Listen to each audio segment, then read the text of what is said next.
ಸರ್ಕಾರಿ ಪಾಲಿಟೆಕ್ನಿಕ್ ಕಾಲೇಜುಗಳ ಸುಧಾರಣೆಗೆ ಸರ್ಕಾರ ಪ್ರಯತ್ನ. Doctor M C Sudhakar. Independent Sangram ನ್ಯೂಸ್ಗೆ ಸ್ವಾಗತ. ನಮ್ಮ ರಾಜ್ಯದ ಸರ್ಕಾರಿ ಪಾಲಿಟೆಕ್ನಿಕ್ ಕಾಲೇಜುಗಳಲ್ಲಿ ಸಿಬ್ಬಂದಿಗಳನ್ನು ನೇಮಕ ಮಾಡುವ ಉದ್ದೇಶದಿಂದ ಸರ್ಕಾರ ಹಲವು ಕಾನೂನಾತ್ಮಕ ತೊಡಕುಗಳನ್ನು ನಿವಾರಿಸಲು ಸತತ ಪ್ರಯತ್ನ ನಡೆಸುತ್ತಿದೆ ಎಂದು ಕರ್ನಾಟಕ ರಾಜ್ಯದ ಉನ್ನತ ಶಿಕ್ಷಣ ಸಚಿವರಾದ ಡಾಕ್ಟರ್ ಎಂಸಿ ಸುಧಾಕರ್ ಅವರು ಹೇಳಿದರು. ಅವರು ಕುಂದಗೋಳ ತಾಲೂಕಿನ ಕಮಡೊಳ್ಳಿ ಗ್ರಾಮದ ಶಿಕ್ಷಣ ಪ್ರೇಮಿಗಳಾದ ಆರ್ಎಫ್ ಪಾಟೀಲ್ ಸರ್ಕಾರಿ ಪಾಲಿಟೆಕ್ನಿಕ್ ಕಾಲೇಜಿನ ನೂತನ ಕಟ್ಟಡ ಹಾಗೂ ಮೆಕ್ಯಾನಿಕಲ್ ವರ್ಕ್ಶಾಪ್ ಭೂಮಿ ಪೂಜೆ ಕಾರ್ಯಕ್ರಮದಲ್ಲಿ ಸಸಿ ನೆಟ್ಟು ಹಾಗೂ ದೀಪ ಬೆಳಗಿಸುವುದರ ಮೂಲಕ ಕಾರ್ಯಕ್ರಮವನ್ನು ಉದ್ಘಾಟಿಸಿ ಮಾತನಾಡಿದರು. ಕಾರ್ಯಕ್ರಮದ ಅಧ್ಯಕ್ಷತೆ ವಹಿಸಿ ಮಾತನಾಡಿದ ಜನಪ್ರಿಯ ಶಾಸಕ ಎಂಆರ್ ಪಾಟೀಲ್ ರವರು, ನಮ್ಮ ಕುಂದಗೋಳ ತಾಲೂಕಿನ ಕಮಡೊಳ್ಳಿ ಗ್ರಾಮವು 2 ಮುಖ್ಯಮಂತ್ರಿಗಳನ್ನ ನೀಡಿದ ಹೆಮ್ಮೆಯ ಊರು. ರಾಜ್ಯದ ಸಚಿವರು ಇಲ್ಲಿಗೆ ಆಗಮಿಸಿರುವುದು ಸಂತಸದ ಸಂಗತಿ.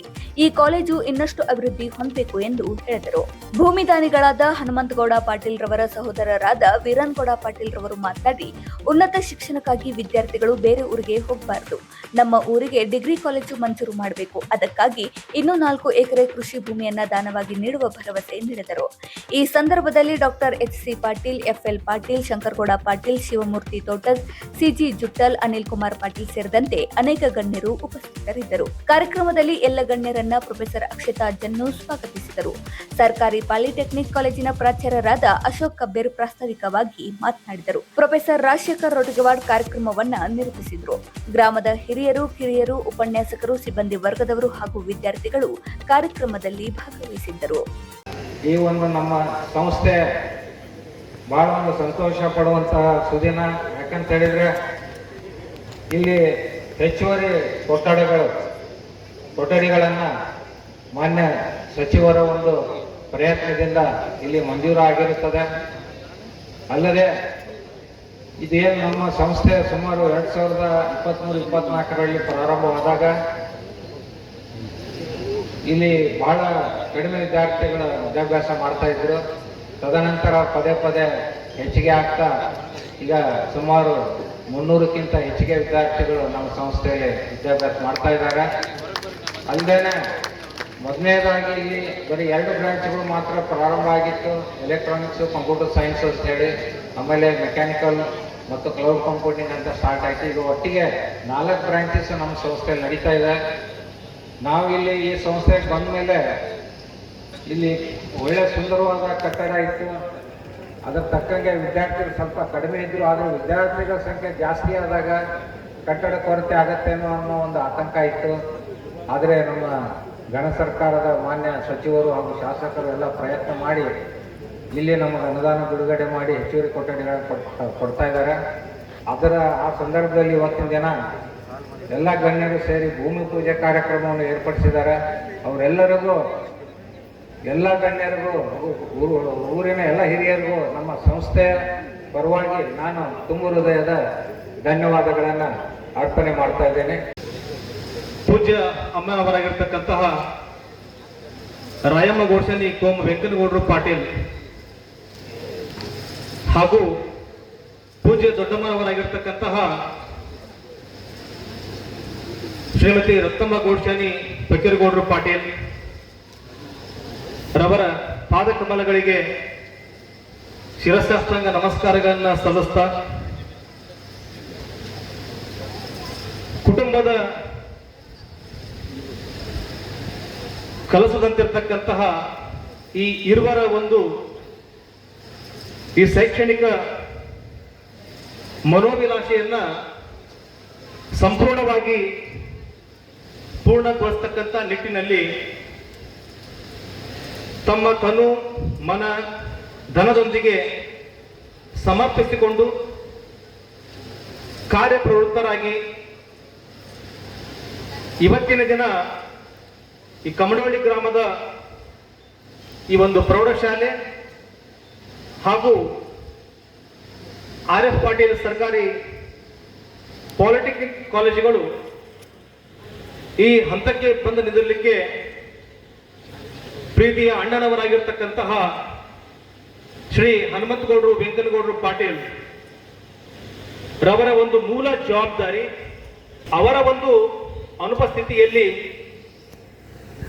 ಇವತ್ತಿನ ದಿನ ನಾ ಇಲ್ಲಿ ವೇದಿಕೆಗೆ ಸಂಬಂಧಪಟ್ಟ ಹಾಗೆ ಒಂದೆರಡು ಮಾತನ್ನ ಹೇಳಕ್ಕೆ ಇಷ್ಟಪಡ್ತಾ ಇದ್ದೇನೆ. ಗೌರವಾನ್ವಿತರಾಗಿರ್ತಕ್ಕಂತಹ ಡಾಕ್ಟರ್ MC ಸುಧಾಕರ್ ಸರ್ ಅವರು, ಮಾನ್ಯ ಶಿಕ್ಷಣ ಸಚಿವರು, ಕರ್ನಾಟಕ ಸರ್ಕಾರ.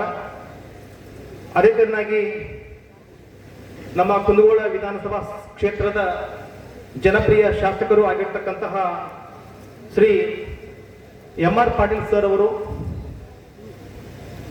ಜೊತೆಗೆ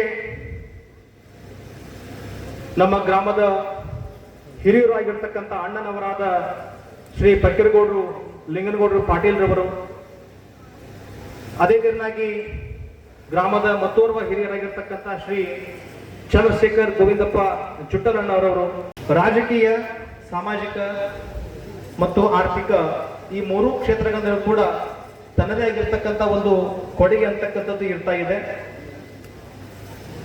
ಇದರಿಂದ ಸಮಾಜದ ಒಂದು ನೈತಿಕತೆ, ಜೊತೆಗೆ ಆಡಳಿತ ವ್ಯವಸ್ಥೆ ಮತ್ತು ಭಾಗದ ಜನರ ಒಂದು ಜ್ಞಾನ ವೃದ್ಧಿ ಆಗಲಿಕ್ಕೆ ಇದು ಅತ್ಯಂತ ಮಹತ್ವದ ಪಾತ್ರವನ್ನ ವಹಿಸ್ತಾ ಇದೆ ಅಂತಕ್ಕಂತಹ ಒಂದು ಮಾತನ್ನ ಹೇಳ್ತಾ, ಈ ನಿಟ್ಟಿನಲ್ಲಿ ಶಿಕ್ಷಣ ಕ್ಷೇತ್ರ ಅಂತಕ್ಕಂಥದ್ದು ಸಮಾಜದ ಪ್ರಗತಿಗೆ ಅತ್ಯಂತ ಮೂಲವಾಗಿ ಬೇಕಾಗಿರ್ತಕ್ಕಂಥದ್ದು. ಯಾಕಂದ್ರೆ ಗ್ರಾಮೀಣ ಭಾಗದಲ್ಲಿ ನಾವು ನೋಡ್ತೇವೆ, ಅತ್ಯಂತ ವಿರಳವಾಗಿರ್ತಕ್ಕಂಥ ಶಿಕ್ಷಣವನ್ನ ವಿದ್ಯಾರ್ಥಿನಿಯರು ಹೊಂದುತ್ತಾ ಇದ್ದಾರೆ ಅಂತಕ್ಕಂಥದ್ದು.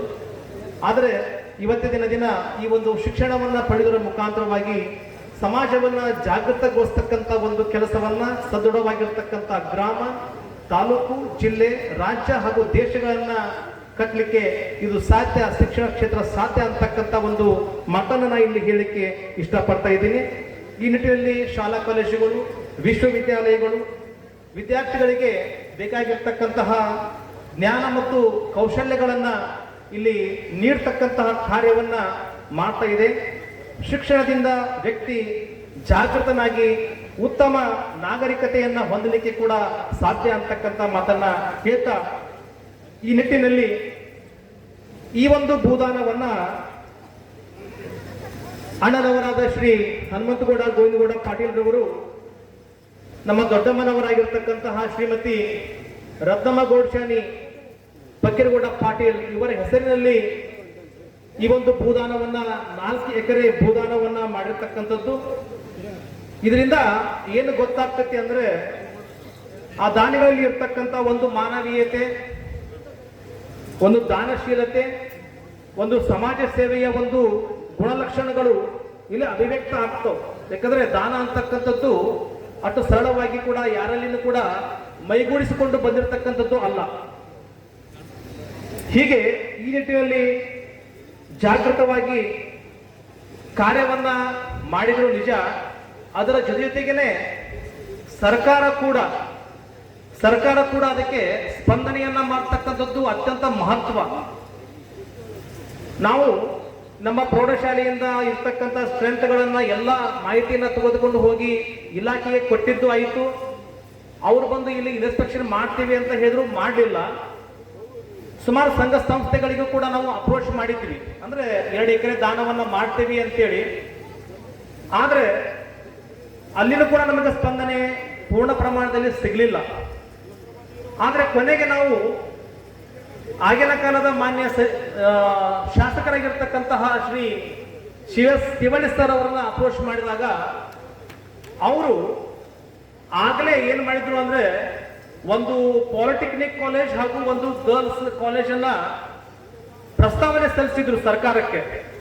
ಸಲ್ಲಿಸ್ತಕ್ಕಂಥ ಸಮಯದಲ್ಲಿ ನಾನು, ನಮ್ಮ ಹಿರಿಯ ಅಣ್ಣನವರಾಗಿರ್ತಕ್ಕಂಥ ಪಕ್ಕಿರಗೌಡರು ಹಾಗೂ ದಿವಂಗತ ಸಿದ್ದನಗೌಡ ರಂಗನಾಥಗೌಡ ಪಾಟೀಲ್ ಈ 3 ಕೂಡಿ ನಾವು ಹೋಗಿ ವಿಜ್ಞಾಪನೆಯನ್ನ ಮಾಡಿದಾಗ ಬಹಳ ಮೆಚ್ಚುಗೆಯನ್ನು ವ್ಯಕ್ತಪಡಿಸಿದ್ರು ಶಿವಳ್ಳಿ ಸಾಹೇಬರು. ಏನ್ರಿ ಗೌಡ್ರ, 2 ಗುಂಟೆಗೆ ಈಗ ಜನ ಹೊಡೆದಾಡಿಸ್ತಾ ಇದ್ದಾರ, ಅಂತ 2 ಎಕರೆ ನೀವು ಕೊಡಕತ್ತೀರಂದ್ರೆ ಮಾಡೋಣ ಈ ಕೆಲಸ ಅಂತೇಳಿ ಮುಂದೆ ಮುತುವರ್ಜಿ ವಹಿಸಿ ಕೇವಲ 45 ದಿನಗಳಲ್ಲಿ ಮತ್ತೆ ಮರಳಿ ಕಾಲ್ ಮಾಡಿದ್ರು. ಮಾಡಿ ಇಲ್ಲ, ಪಾಲಿಟೆಕ್ನಿಕ್ ಕಾಲೇಜಿಗೆ ಅನುಮತಿ ಸಿಕ್ಕಿದೆ, ಆದ್ರೆ ಅದಕ್ಕೆ 4 ಎಕರೆ ಹೊಲದ ಒಂದು, ಯಾಕಂದ್ರೆ ಇದು ರೆಸಿಡೆನ್ಷಿಯಲ್ ಇರೋದ್ರಿಂದ 4 ಎಕರೆ ಭೂಮಿಯ ಒಂದು ಅವಶ್ಯಕತೆ ಇದೆ ಅಂತ ಹೇಳಿದ್ರು. ಆ ನಿಟ್ಟಿನಲ್ಲಿ ನಾವು ಕೂಡ ಅದಕ್ಕೆ ಒಪ್ಪಿಗೆಯನ್ನ ಕೊಟ್ಟಾಗ ನಮ್ಮ ಸುದೈವ ಇವತ್ತಿನ ದಿನ ನೋಡ್ರಿ ಎಂತ ಒಂದು ಪರಿಸ್ಥಿತಿ ಅಂದ್ರೆ, ಈ ಒಂದು 2ನೇ ಒಂದು ಕಾಮಗಾರಿಯ ಭೂಮಿ ಪೂಜೆಯನ್ನ ಮಾಡಲಿಕ್ಕೆ ಇವತ್ತಿನ ದಿನ ಡಾಕ್ಟರ್ MC ಸುಧಾಕರ್ ಸರ್ ಅವರು ಇಲ್ಲಿಗೆ ಆಗಮಿಸಿದ್ದಾರೆ. ಆದರೆ ಆ ಒಂದು ಸಮಯದಲ್ಲಿ ನಮಗೆ ಇದನ್ನ ಪ್ರಥಮವಾಗಿ ಭೂಮಿ ಪೂಜೆಯನ್ನ ಮಾಡಿಸಿಕೊಳ್ಳಲಿಕ್ಕೆ ಅನುವು ಮಾಡಿಕೊಟ್ಟರು ಶ್ರೀಯುತ ಬಸವರಾಜ ರಾಯರೆಡ್ಡಿ ಸರ್ ಅವರು ಆ ಸಮಯದಲ್ಲಿ ಉನ್ನತ ಶಿಕ್ಷಣ ಸಚಿವರಿದ್ರು.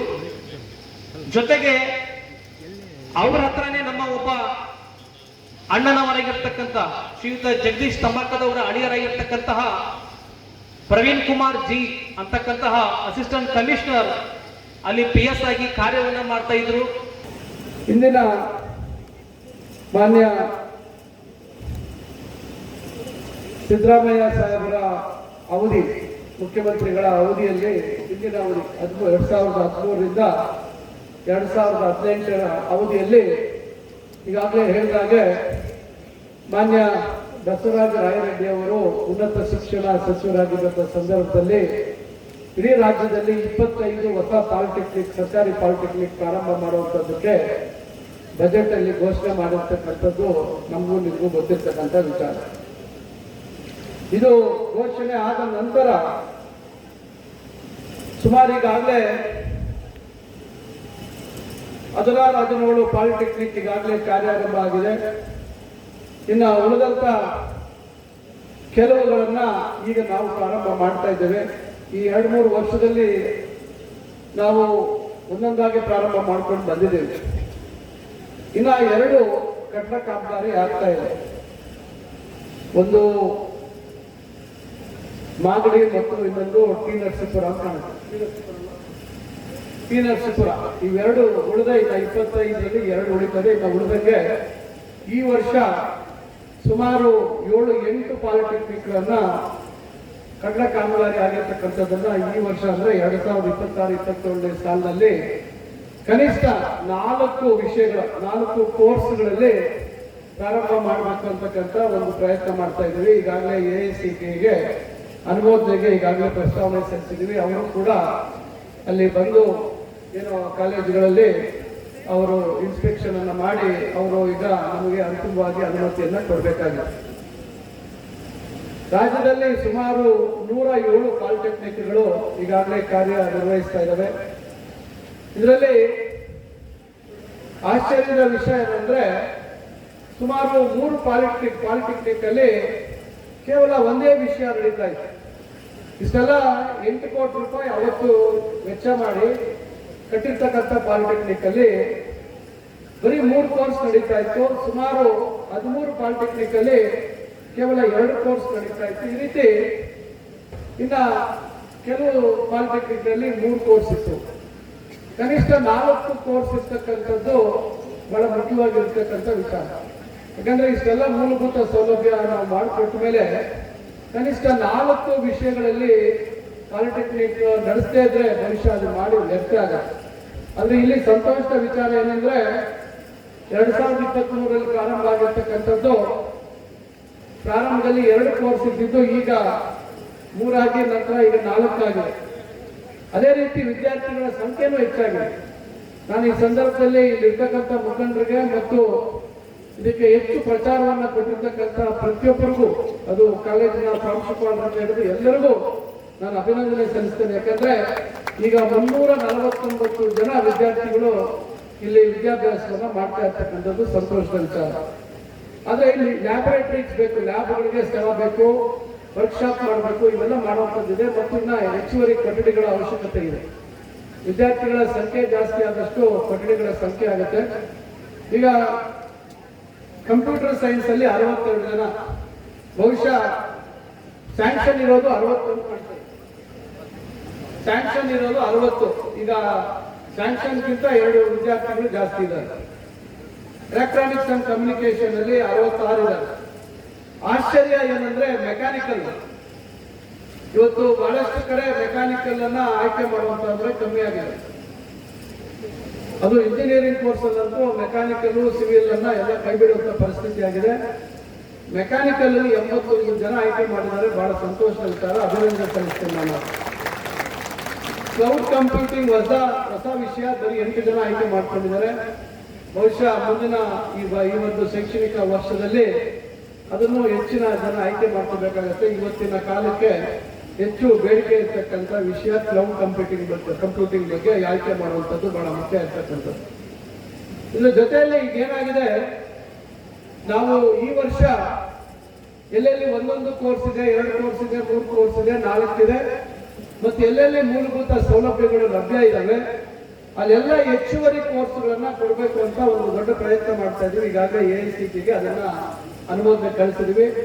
ಕಾರಣ ಹೆಚ್ಚು ಬಡ ವಿದ್ಯಾರ್ಥಿಗಳಿಗೆ ಈ ಸೌಲಭ್ಯ ದೊರಕಬೇಕು. ನಮ್ಮ ಸರ್ಕಾರಿ ಪಾಲಿಟೆಕ್ನಿಕ್ ಅಲ್ಲಿ ಓದೋರಂತವರೆಲ್ಲರೂ ಇವತ್ತು ಆರ್ಥಿಕವಾಗಿ ಚೈತನ್ಯ ಇಲ್ಲದೆ ಇರ್ತಕ್ಕಂಥವ್ರು ಇಲ್ಲಿ ಸೇರ್ತಾರೆ ಅಂತಕ್ಕಂಥ ಉದ್ದೇಶದಿಂದ ನಾವು ಅದಕ್ಕೆ ಹೆಚ್ಚು ಒತ್ತು ಕೊಡುವಂತ ಒಂದು ಪ್ರಯತ್ನವನ್ನು ನಾವು ಮಾಡ್ತಾ ಇದ್ದೇವೆ. ಏನು ಮಾನ್ಯ ಸಿದ್ದರಾಮಯ್ಯನವರ ಮುಖ್ಯಮಂತ್ರಿಗಳ ಹಿಂದಿನ ಅವಧಿಯಲ್ಲಿ ಕೇವಲ 8 ಕೋಟಿಗೆ ಪ್ರಾರಂಭವಾಗಿರ್ತಕ್ಕಂಥದ್ದು, ಈಗ ಇದೇ ರೀತಿ ಕಟ್ಟಡ ಕಟ್ಟಬೇಕು, ಸೌಲಭ್ಯ ಮಾಡಬೇಕಂದ್ರೆ ಕನಿಷ್ಠ 22 ಕೋಟಿ ಮೇಲೆ ಆಗಿರ್ತಕ್ಕಂಥ ಪರಿಸ್ಥಿತಿ ಇದೆ. ಅವತ್ತು GST 12% ಇತ್ತು, ಇವತ್ತು GST 15% ಆಗಿದೆ. ಬೇರೆ ಬೇರೆ ವಸ್ತುಗಳ ಬೆಲೆ ಏರಿಕೆ ಬಹಳಷ್ಟು ಆಗಿದೆ. ಸಿಮೆಂಟು, ಸ್ಟೀಲು, ಕಟ್ಟಡ ಸಾಮಗ್ರಿಗಳ ಎಲ್ಲ ಬೆಲೆಗಳು ಇವತ್ತು ಜಾಸ್ತಿ ಆಗಿದೆ. ಶೆಡ್ಯೂಲ್ ಆಫ್ ರೇಟ್ಸ್ ಏನು ಇವತ್ತು ಯಾವ ಆಧಾರದ ಮೇಲೆ ನಾವು ಅಂದಾಜನ್ನು ಮಾಡ್ತೇವೆ ಅದು ಕೂಡ ಇವತ್ತು ಹೆಚ್ಚಾಗಿರೋದ್ರಿಂದ ಇವತ್ತು ಕನಿಷ್ಠ 22 ಕೋಟಿಗಿಂತ ಹೆಚ್ಚು ಏನು ಈ ಪ್ರಮಾಣದಲ್ಲಿ ಮಾಡಬೇಕಾದ್ರೆ, ಇನ್ನ ಹೆಚ್ಚಿನ ಕೋರ್ಸ್ಗಳು ಮಾಡಬೇಕಾದ್ರೆ ಇನ್ನು ಅದಕ್ಕೆ ಹೆಚ್ಚುವರಿಯಾಗಿ ಕಟ್ಟಡ ವ್ಯವಸ್ಥೆ ಆಗಬೇಕು. ಇವೆಲ್ಲ ಮಾಡುವಂಥದ್ದು ಬಹಳ ಮುಖ್ಯವಾಗಿರ್ತಕ್ಕಂಥ ವಿಚಾರ. ಆದ್ರೆ ಈಗ ನಾವು ಗಮನಿಸಿರ್ತಕ್ಕಂಥದ್ದು ಇವತ್ತಿನ ಕಾಲಕ್ಕೆ ಅನುಗುಣವಾಗಿ ಏನು ಸೌಲಭ್ಯಗಳು ಬೇಕು ಈ ಒಂದು ಪಾಲಿಟೆಕ್ನಿಕ್ ಅಲ್ಲಿ ಅಂತಕ್ಕಂಥದ್ದು ಬಹಳ ಮುಖ್ಯವಾಗಿರ್ತಕ್ಕಂಥ ವಿಚಾರ. ಇದು ಪಾಲಿಟೆಕ್ನಿಕ್ ಇರ್ಬೋದು ಅಥವಾ ಇಂಜಿನಿಯರಿಂಗ್ ಇರ್ಬೋದು, ಇವೆಲ್ಲದಲ್ಲೂ ನಮಗೆ ಪಠ್ಯಗಳಿಗೆ ಅನುಗುಣವಾಗಿ ಬೇಕಾಗಿರ್ತಕ್ಕಂಥ ನಮ್ಮ ಕರಿಕ್ಯುಲಮ್ ನಿಮಗೆ ಗೊತ್ತಿದೆ. ಪ್ರತಿ 5 ವರ್ಷ ಪಾಲಿಟೆಕ್ನಿಕ್ ಕರಿಕ್ಯುಲಮ್ ಬದಲಾವಣೆ ಆಗಿದೆ. C10 ಆಯ್ತು, C15 ಆಯ್ತು, C20 ಆಯ್ತು, ಈಗ C25 ಬಂದಿದೆ. ಅದರ ಅನುಗುಣವಾಗಿ ಕೌಶಲ್ಯಕ್ಕೆ ಹೆಚ್ಚು ಆದ್ಯತೆ ಕೊಡ್ತಕ್ಕಂಥ ಒಂದು ಪ್ರಯತ್ನಗಳು ಆಗ್ತಾ ಇದೆ. ಆದ್ರೆ ನಮ್ಮ ಸರ್ಕಾರಿ ಕಾಲೇಜುಗಳಲ್ಲಿ ಆ ವ್ಯವಸ್ಥೆಗಳಿಲ್ಲ. ನಾವು ಬರೀ ಪಠ್ಯಗಳಲ್ಲಿ ಮಕ್ಕಳಿಗೆ ಹೇಳ್ಕೊಟ್ರೆ ಅದರ ಅನುಭವ ಅಥವಾ ಆ ಒಂದು ಕೌಶಲ್ಯಕ್ಕೆ ತಕ್ಕಂತೆ ಮೂಲಭೂತ ಸೌಲಭ್ಯ ಒದಗಿಸ್ಕೊಡದೇ ಇದ್ರೆ, ವಿದ್ಯಾರ್ಥಿಗಳು ಆ ಯಂತ್ರಗಳನ್ನ ಬಳಸದೇ ಇದ್ರೆ ಅಥವಾ ಆ ಒಂದು ಕಂಪ್ಯೂಟರ್ ಇಂಜಿನಿಯರಿಂಗ್ ಸಂಬಂಧಪಟ್ಟಂತೆ ಆ ಸಾಫ್ಟ್ವೇರ್ ಇರ್ಬೋದು, ಆ ಲ್ಯಾಬ್ ಅಲ್ಲಿ ಅವರಿಗೆ ಅನುಭವ ಆಗದೆ ಇದ್ರೆ ಬಹುಶಃ ಅವರು ಪರಿಪೂರ್ಣವಾಗಿ ಈ ಒಂದು ವಿಷಯದಲ್ಲಿ ಅವರು ಪರಿಣತಿಯನ್ನ ಹೊಂದಿದ್ದಾರೆ ಅಂತ ಹೇಳಲಿಕ್ಕೆ ಸಾಧ್ಯ ಆಗೋದಿಲ್ಲ. ಅದರಿಂದ ಇವತ್ತು ಅದ್ರ ಕಡೆ ನಾವು ಹೆಚ್ಚು ಗಮನ ಕೊಡುವಂತ ಕೆಲಸವನ್ನು ಮಾಡ್ತಾ ಇದ್ದೇವೆ. ಇವತ್ತು ಬೋಧಕರ ಹುದ್ದೆಗಳು ದೊಡ್ಡ ಮಟ್ಟದಲ್ಲಿ ಇವತ್ತು ಖಾಲಿ ಇದೆ ಬಹಳ. ಯಾಕಂದ್ರೆ ಕಾಲೇಜುಗಳ ಸಂಖ್ಯೆಯನ್ನ ನಾವು ಜಾಸ್ತಿ ಮಾಡಿದ್ವಿ, ಆದ್ರೆ ಬೋಧಕರ ಹುದ್ದೆಗಳನ್ನ ಅದರ ಅನುಗುಣವಾಗಿ ನಾವು ಮಂಜೂರು ಮಾಡಿಲ್ಲ. ಅಂದ್ರೆ ನಾವು ಅಂತ ಹೇಳಿದ್ರೆ ನಾನು ಈಗ ಅಂತಲ್ಲ, ಹಿಂದಿನಿಂದ ಇದು ನಡ್ಕೊಂಡು ಬಂದಿರತಕ್ಕಂತ ಒಂದು ಪದ್ಧತಿ. ಈಗ ಮಾನ್ಯ ಮುಖ್ಯಮಂತ್ರಿಗಳಲ್ಲಿ ನಾವು ಗಮನಿಸಿಕೊಂಡಾಗ ಕಳೆದ ವರ್ಷ 2000 ಪೋಸ್ಟ್ ಅನ್ನ ನಮ್ಮ ಕಾಲೇಜು ಮತ್ತು ತಾಂತ್ರಿಕ ಶಿಕ್ಷಣ ಇಲಾಖೆಯಲ್ಲಿ ಇವತ್ತು ಹುದ್ದೆಗಳನ್ನು ತುಂಬತಕ್ಕಂಥದ್ದಕ್ಕೆ ಅವಕಾಶವನ್ನು ಮಾಡಿಕೊಡ್ತೀವಿ. ತಮಗೆ ಗೊತ್ತಿದೆ, ಇವತ್ತು ಮೀಸಲಾತಿಯ ಒಳ ಮೀಸಲಾತಿಯ ವಿಚಾರ ಮತ್ತು 50-56% ಗೊಂದಲದಲ್ಲಿ ನಾವು ಇಡೀ ಒಂದು ವರ್ಷ ಏನು ಪ್ರಕ್ರಿಯೆಗಳನ್ನ ಮಾಡ್ಲಿಕ್ಕಾಗಲಿಲ್ಲ. ಈಗ ನಮ್ಮ ಹಣಕಾಸು ಇಲಾಖೆಯವರು ಅನುಮೋದನೆಯನ್ನು ಕೊಟ್ಟಿದ್ದಾರೆ.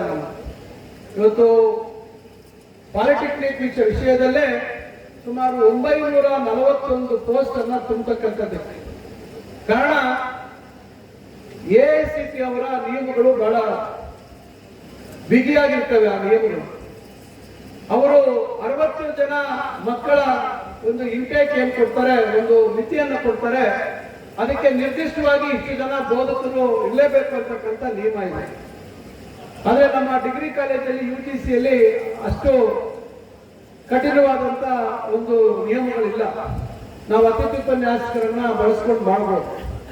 ನಾವು AICTEಗೆ ನಾವು ಅವರಿಗೆ ಕಮಿಟ್ಮೆಂಟ್ ಕೊಟ್ಟಿದ್ದೇವೆ.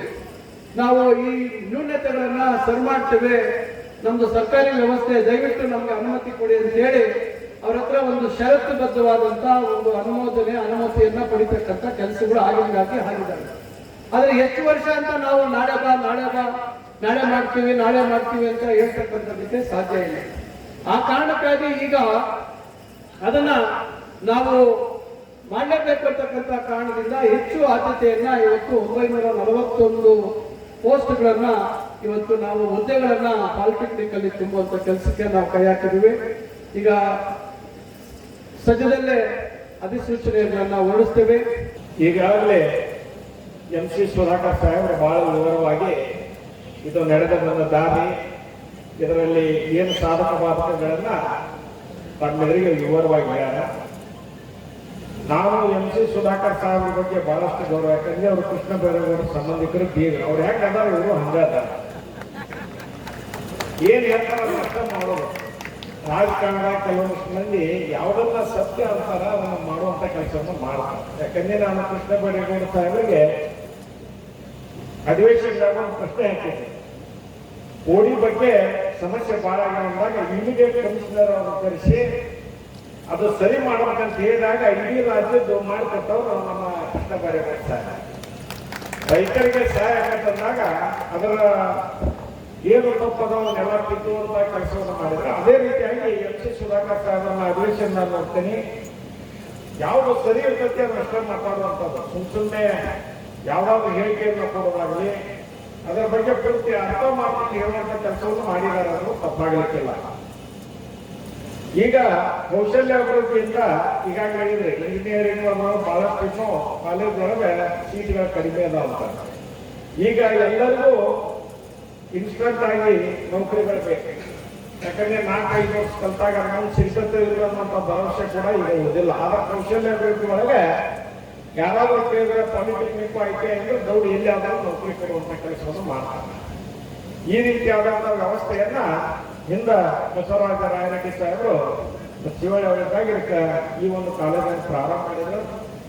ಅದಕ್ಕೆ ಹೆಚ್ಚಿನ ಒಂದು ಏನು ಅನುದಾನವನ್ನು ಕೊಟ್ಟು ಅದರ ಉನ್ನತೀಕರಿಸಿದವರು ಯಾರಾದರೂ ಇದ್ರೆ ಡಾಕ್ಟರ್ MC ಸುಧಾಕರ್ ಸಾಹೇಬ್. ಈ ಒಂದು ನೆನಪು ಕೂಡ ನಮ್ಗೆ ಉಳಿಯುವಂತ ಕೆಲಸ ಆಗತ್ತೆ. ಮತ್ತೆ ಕೇಳಿದ್ರು 7ನೇ ಮೊದಲಿಗೆ 2 ಸಲ ಕ್ಯಾನ್ಸಲ್ ಆಗಿತ್ತು. 7ನೇ ತಾರೀಕು ಮಾಡೋಣ ಹೆಂಗೆ ಅಂತ ಪ್ರಿನ್ಸಿಪಾಲ್ ಬಂದು ಸಾಹೇಬ್ರಿಗೆ ಎಂದು ಬರ್ತಾರ ಅವತ್ತ ಮಾಡೋದಂತ ಅಂದಾಗ 7ನೇ ತಾರೀಕು ನಿನ್ನೆ ಅಧಿವೇಶನ ಮುಗಿಸಿ, ಯಾಕಂದ್ರೆ ಅವ್ರು ಬಂದು ವಸ್ತುಸ್ಥಿತಿ ನೋಡ್ತಾರ, ಅದರ ಬಗ್ಗೆ ಹೆಚ್ಚಿನ ಆಸಕ್ತಿ ಇರ್ತೈತಿ. ಕಂಡೋಳಿ ಅಂದ್ರೆ ನಾನು ತಿಳಿತಿದ್ರು ಸಾಹೇಬ್ರಿಗೆ ಎಲ್ಲಿಗೆ ನಾವು ಹೇಳ್ಬೇಕಾಯ್ತಿತ್ತು, ಇದು ಕಂಡೋಳಿ ಕುಂದೂರು ತಾಲೂಕು ಹಿಂಗ ಅಂತ. ಈಗ ಅದೇನು ನಮ್ಗೆ ಉಳಿಲಿಲ್ಲ ಈಗ, ಯಾಕಂದ್ರೆ ಇಲ್ಲಿ ಊಟದಾಗಿತ್ತು ಸಾಹೇಬ್ರಿಗೆ. ಹಿಂಗಾಗಿ ನಮ್ಮನ್ನೇ ನೆನಪು ಬರೋದಿಲ್ಲ ಅಂತ ನಾವು ತಿಳ್ಕೊಂಡೆ. ಸಾಹೇಬ್ರು ಬಂದ ಅಲ್ಲಿ ಒಂದು ಭೂಮಿ ಪೂಜೆ ಇಟ್ಟಿದ್ವಿ. ಸಾಹೇಬ್ರು ಬಂದಿದ್ರು ಮುಂದೆ, ಅದಕ್ಕೆ ಇನ್ನೂ ಒಂದು 3 ಕೋಟಿ ರೂಪಾಯಿ ರಸ್ತೆ ಹಾಕಿದ್ವಿ. ಹಂಗಾರೆ ಸಾಹೇಬ್ರ ಬಂದಾರ ಅದು ಕೂಡ ಏನು ಹಾಕತ್ತಂದ್ರೆ ಅಷ್ಟಾಗ ಊಟಕ್ಕೆ ಅದಾರ ಅಂದ್ರೆ ಆಯ್ತು ಅಂತ ಹೇಳಿ ಇವತ್ತಿನ ದಿನ ಅದನ್ನು ಕೂಡ ಮಾಡಿದ್ದೀವಿ. ಹಿರಿಯರಾದಂಥ ವೀರೇಂದ್ರಗೌಡರು ಅವರ ಏನ ಪೂಜೆ ಹಿರಿಯರಾದಂಥ ರತ್ನಕೋಟೆ ರಸ್ತೆಲೆ ಕೊಟ್ಟಿದ್ದಾರೆ 4 ಎಕರೆ. ಯಾರು ಕೊಡುವುದಿಲ್ಲ, 14 ಎಕರೆ ಎಂದಿದ್ರು. ಒಂದೊಂದಿಷ್ಟು ಕಡೆ ಭೂಮಿ ಇಲ್ಲದ ಕಾಲದ ಹೊಳೆಯವ. ಆದ್ರೆ ಇಂಥ ದಾನಿಗಳದಾರ, ಅವ್ರಿಗೂ ಕೂಡ ನಾವು ಗೌರವವನ್ನು ಸಲ್ಲಿಸಬೇಕು ಅಂತಿದ್ದೆ. ಮತ್ತ ಇಲ್ಲಿ ಬಸವರಾಜದು ಒಂದು ರಾಜಕೀಯ ಶಕ್ತಿ ಕೇಂದ್ರ ಇದೆ, ಹೆಸರುಗಟ್ಟ ಇಲ್ಲಿ ಶಕ್ತಿ ಕೇಂದ್ರ. SR ಬೊಮ್ಮಾಯಿ ಸಾಹೇಬರು ಮುಖ್ಯಮಂತ್ರಿಗಳು ಇದವರು, ಬಸವರಾಜ ಬೊಮ್ಮಾಯಿ ಸಾಹೇಬರು ಇದವರು, ಇವ್ರ ತಂದೆಯವರಾದಂಥ ಗೋವಿಂದಪ್ಪ ಶಿವಣ್ಣವರು ಇದವರು. ಹಿಂಗಾಗಿ ಮುಖ್ಯಮಂತ್ರಿಗಳು ಕೊಟ್ಟದ್ದು ಯಾರಾದರೂ ಯಾರ್ಯಾರು ಹೇಳ್ತಾರೆ ಅದಕ್ಕೊಂದು ಕಂಬೋಳೆ. ಅವರು ಕೂಡ 2 ಎಕರೆ ಭೂಮಿಯನ್ನು ದಾನ ಮಾಡಿದ್ದಾರೆ PHCಗೆ, ಪ್ರಾಥಮಿಕ ಆರೋಗ್ಯ ಕೇಂದ್ರಕ್ಕೆ. ಅವರು ಮುಖ್ಯಮಂತ್ರಿಗಳಿದ್ದಾಗ ಮಂಜೂರಾತಿ ಕೊಟ್ಟಿದ್ರು. ಅದು ಮುಂದೆ ಸ್ವಲ್ಪ ಹಣಕಾಸಿನ ಮೊನ್ನೆ ಮಾಡಿಕೊಟ್ಟಿದ್ದಾರೆ. 3.5 ಕೋಟಿ ರೂಪಾಯಿ ಕೊಟ್ಟು ಈ ಕೇಂದ್ರ ಕೂಡ ಪ್ರಗತಿಯಲ್ಲಿದೆ. ಹೀಗಾಗಿ ಬಸವರಾಜ ಬೊಮ್ಮಾಯಿ ಸಾಹೇಬರಿಗೆ ಅಭಿನಂದನೆ ಕೊಡ್ತೀನಿ. ಈಗ ಸಚಿವರು ಬಂದ್ರೆ ಏನಾಗತ್ತೆ ಅನ್ನೋದನ್ನು ಹೇಳ್ತಾರೆ. ಈಗ ಇವ್ರು ಬಂದಾಗ ಈಗ 4 ಕೋಟಿ ಕೊಟ್ರ ಮತ್ತೆ ಯಾವ್ದಾದ್ರು ಬಂದ್ರೆ ಈ ವಸ್ತಿ ಬಂದಾಗ ನ್ಯೂನತೆಗಳು ಹೇಳಿದೆ ಇಲ್ಲ, ಅದಕ್ಕೆ ಇಷ್ಟೆಲ್ಲ ದುಡ್ಡು ತುಂಬರಕ್ಕೆ ಹಿಂಜರಿತಾರ, ವಿಷಯ ಹಾಕ್ಸಲ್ಲ ಅಂತ ಹೇಳಿ. ಅಂತವಿದ್ದಾಗ ಅವ್ರಿಗೂ ಕೂಡ ನಾವು ಅವ್ರನ್ನ ಸಂಪರ್ಕಿಸಿ ಮಾಡುವಂಥದ್ದು. ಯಾಕಂದ್ರೆ ಒಬ್ಬರು ದೊಡ್ಡ ನಾಯಕರಿಗೆ ಬಂದ್ರೆ ಅದಕ್ಕೆ ಹೆಚ್ಚಿನ ಉಪಯೋಗ ಕೂಡ ಆಗ್ತೈತೆ. ಹಿಂದೊಂದು ಪ್ರಹ್ಲಾದ್ ಜೋಶಿ ಅವ್ರನ್ನ ಕರ್ಕೊಂಡು ಬಂದಿದ್ದೆ ಕೇಂದ್ರ ಸಚಿವರು. ಆ ಚೌಡಿ ಭಾಗಕ್ಕೊಂದು ಸ್ಕೂಲ್ ಬೀಳುವಂಗಾಗೈತೆ ಸಾಹೇಬ್ರ, ಇದೊಂದು ಬೀಳುವಂಗಾಗೈತೆ ಅಂತ ವಿದ್ಯಾರ್ಥಿನಿಯರ್ಗಂದ್ರೆ ನೋಡಿದ್ರು. ಹೋಗಿ ಒಂದು ತಿಂಗಳ ಬಡ ಎಲ್ಲ ಸ್ಕೂಲಾಗ ಕಟ್ಸಕ್ CSR ಫಂಡ್ನಾಗಿಂದ ತಂದು ಕೊಡ್ತಾರೆ. ಅಂದ್ರೆ ಈ ರೀತಿಯಾದಂಥ ನಿರ್ಧಾರಗಳು ದೊಡ್ಡವರು ಬಂದಾಗ ಆಗ್ತಾವ. ಇಂಥ ಒಂದು ಉಪಯೋಗ ಕೂಡ ಇಲ್ಲಿ ಆಗೈತಿ. ನಾವು ಈಗ ಏನು MCC ನಮ್ಮ ಡಾಕ್ಟರ್ MC ಸುಧಾಕರ್ ಸಾಹೇಬ್ ಬಂದಾಗ ಇವನ್ನೆಲ್ಲ ನೋಡಿದಾರ. ಹಾಸ್ಟೆಲ್ ಬಗ್ಗೆ ಒಂದಿಷ್ಟು ನಮ್ಗೆ ಏನಾಗಿದೆ, ಒಂದು 200 ಹುಡುಗರು ಇದು ಏನು ತಾಲೂಕಾ ಪ್ಲೇಸ್ನಾಗೂ ನಮ್ಗೆ ಅವಕಾಶಗಳಿಲ್ಲ, ವಿದ್ಯಾರ್ಥಿಗಳಿಲ್ಲ. ಭಾಳ ಇನ್ನು ಹುಬ್ಬಳ್ಳಿಗೆ ಹೋಗ್ಬೇಕು, 2 ಬಸ್ ಚೇಂಜ್ ಮಾಡಬೇಕು. ಆ ರೀತಿಯಾದಂಥ ವ್ಯವಸ್ಥೆ ಇರೋದ್ರಿಂದ ಯಾವಾಗಲೂ ರೂಪದಾಗ ಇಲ್ಲಿ ಹಾಸ್ಟೆಲ್ ಒಂದಾಗ್ಬಿಟ್ರೆ, ವಸತಿಗೃಹ ಆಗ್ಬಿಟ್ರೆ ವಸತಿ ವಿದ್ಯಾರ್ಥಿಗಳಿಗೆ ಅವ್ರಿಗಿನ್ನೂ ಅಭ್ಯಾಸ ಮಾಡಕ್ಕೆ ಹೆಚ್ಚಿನ ಅನುಕೂಲತೆಗಳು ಆಕತ್ತೆ ಅನ್ನುವಂಥ ಮಾತನ್ನು ಹೇಳಿ